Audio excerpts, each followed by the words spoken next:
Olá pessoal, sejam todos muito bem-vindos ao canal da Burgos Eletrônica. Aqui é o Luiz Carlos Burgos falando mais uma vez com vocês, continuando a nossa série de vídeos que começamos no vídeo anterior, falando sobre circuitos L e C, circuitos de bobina e capacitor ligados na tensão e corrente alternada. Nessa aula a gente vai estudar os circuitos em série, mas antes de começarmos, não esqueça que nós temos à disposição já à venda o nosso curso de som Mini System LG CM43 e 4550, onde você vai aprender a fazer manutenção e testar esses aparelhos de som com tecnologia mais atual. Também nós lançamos o nosso livro sobre segredos obscuros das placas TECOM, que vai te auxiliar no trabalho dessas placas, dos televisores LCD e LED. Se você trabalha com esses televisores, não percam esse livro, tá super legal. Você pode adquirir tanto o nosso curso quanto os livros, o livro, aí na descrição deste vídeo, tá? Então, se você gostar do vídeo, você dá um like. Se você não gostar, pode dar um dislike. Se você está aqui pela primeira vez no canal, dê uma olhadinha no vídeo anterior que nós começamos a falar sobre esse assunto e inscrevam-se no canal, ative as notificações para que você seja informado de vídeos novos e lives que fazemos todas as sextas às 19 horas, tá? Então aqui eu tenho um capacitor e uma bobina em série com esses componentes, com esses valores de componentes, o capacitor de 10 picofarads e a bobina de 25 microhenries. Eu tenho uma frequência de ressonância aproximadamente 10 MHz. Nós arredondamos aqui, na verdade 10.06, mas arredondamos para 10 MHz. Nós vimos que um circuito LC em série, na frequência de ressonância, o que é a frequência de ressonância?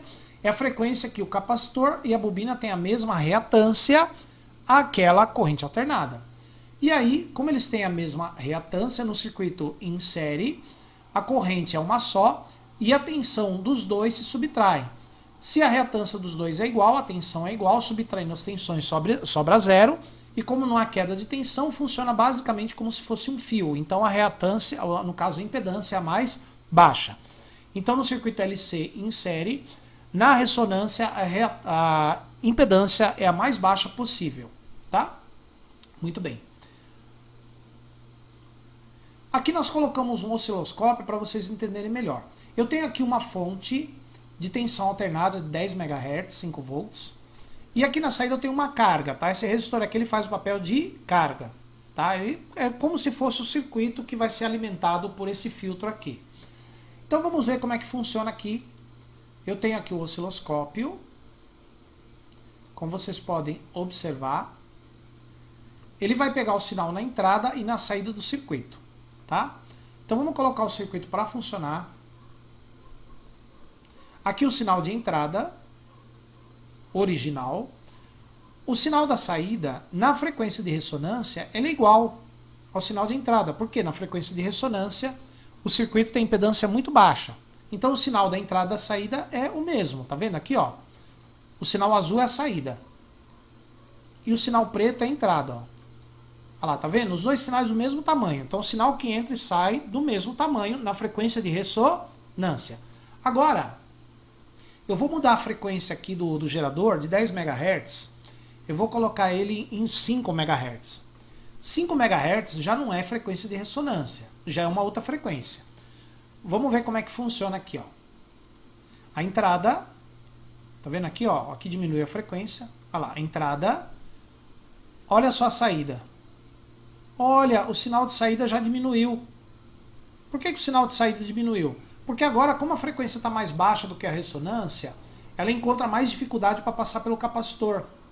Então o sinal de saída diminuiu, tá vendo? Ó? Então somente na frequência de ressonância que o sinal de entrada e saída tem a mesma amplitude. Em outras frequências, o sinal de saída tem amplitude menor do que o sinal de entrada, como vocês podem observar. Da mesma forma que se eu colocar na frequência mais alta.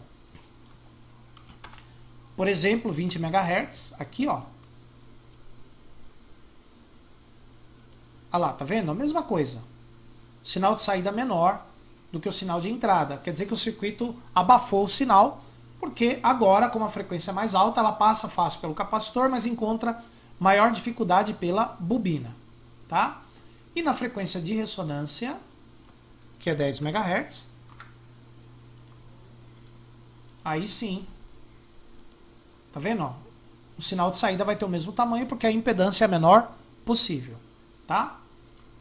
Agora, eu quero mostrar para vocês aqui nível de tensão.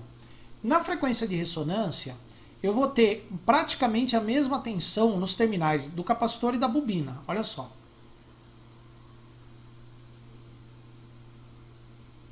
Vou colocar aqui na tensão alternada, os multímetros, né? Ó.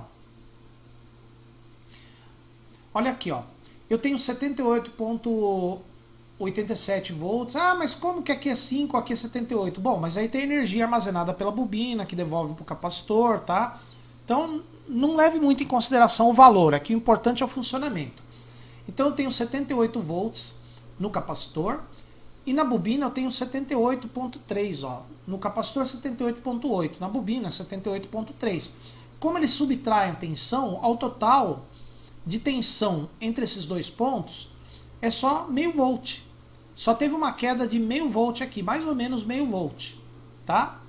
É claro que isso aqui é uma soma vetorial, tá, pessoal? Porque tem um resistor aqui e ele entra no circuito como uma soma vetorial, tá? Mas isso não vem ao caso. O que eu quero que vocês entendam é que aqui teve uma diferença de tensão entre a bobina e o capacitor, pequena diferença, ó, tá vendo? Muito pouca diferença, de modo que, subtraindo os dois, deu meio volt praticamente. Tá? Agora, vamos supor que eu vou diminuir a frequência agora para 6 MHz. Ok? 6 MHz. Olha lá. Agora, no capacitor eu tenho 7,7 e na bobina 2,77.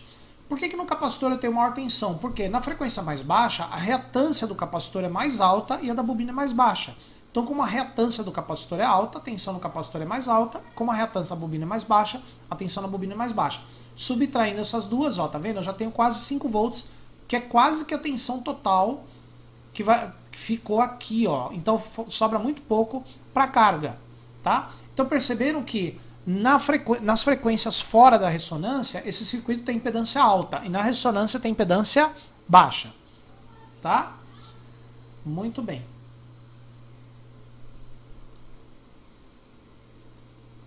Agora, nós colocamos aqui um capacitor variável.